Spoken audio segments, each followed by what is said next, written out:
भाद्रपद मास की 21वीं कथा में महर्षि वामदेव और अहंकार विनाश की कथा का वर्णन किया गया है। भाद्रपद मास साधकों के लिए आत्मविजय और अहंकार शुद्धि का उत्तम समय माना गया है। इस मास की 21वीं कथा है महर्षि वामदेव की, जो हमें सिखाती है कि ज्ञान, तप और सिद्धि होने पर भी यदि मनुष्य में अहंकार आ जाए तो उसका पतन निश्चित रहता है। प्राचीन समय में एक महान ऋषि थे वामदेव।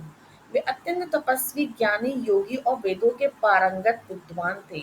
वर्षों तक वन में रहकर उन्होंने कठिन साधना की और योग बल से अनेक सिद्धियां प्राप्त की। वे देवताओं तक के गुरु समान माने जाते थे। उनकी तपस्या इतनी प्रभावशाली थी कि देवता भी उनके ज्ञान और तप को नमन करते थे। धीरे धीरे उनके अंदर यह भावना आने लगी कि मैं सबसे बड़ा ज्ञानी हूँ, मेरे समान कोई नहीं। यहाँ तक कि ब्रह्मा, विष्णु और महेश भी मेरे समान नहीं हैं। उनका यह अहंकार इतना बढ़ गया कि उन्होंने स्वयं को ही ईश्वर तुल्य मानना शुरू कर दिया था। भगवान विष्णु ने देखा कि वामदेव का अहंकार उन्हें धर्म के मार्ग से भटका रहा है। वे एक निर्धन ब्राह्मण के रूप में वामदेव के आश्रम पहुंचे।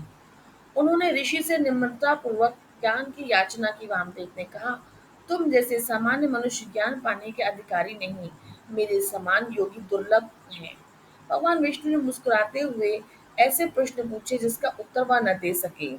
तब उस ब्राह्मण ने कहा, हे वामदेव, जिससे ज्ञान को अपने भीतर समेट लिया है वह ज्ञानी नहीं होता, अज्ञानी होता है। सत्य ज्ञानी वही है जो विनम्र हो।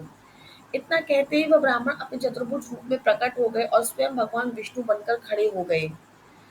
वामदेव यह देखकर अत्यंत लज्जित हुए। उन्होंने तुरंत भगवान से अपने अहंकार के लिए क्षमा मांगी और संकल्प किया, जब से मैं यह सोचने लगा हूँ मेरे अंदर अहंकार आ गया है, अब से मैं सदा विनम्र, निस्वार्थ और समर्पित साधना करूंगा।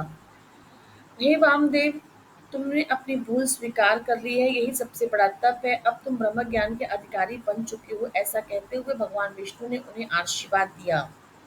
ज्ञान और तप से भी बड़ा है विनम्रता और अहंकार का त्याग। सच्चा ज्ञानी वही है जो अपने ज्ञान पर अभिमान न करे।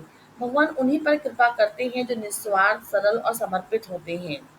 भाद्र मास में इस कथा का श्रवण और चिंतन करने से साधक को आत्ममंथन करने की प्रेरणा मिलती है, अहंकार का नाश होता है और ईश्वर के सच्चे मार्ग पर चलने की शक्ति प्राप्त होती है।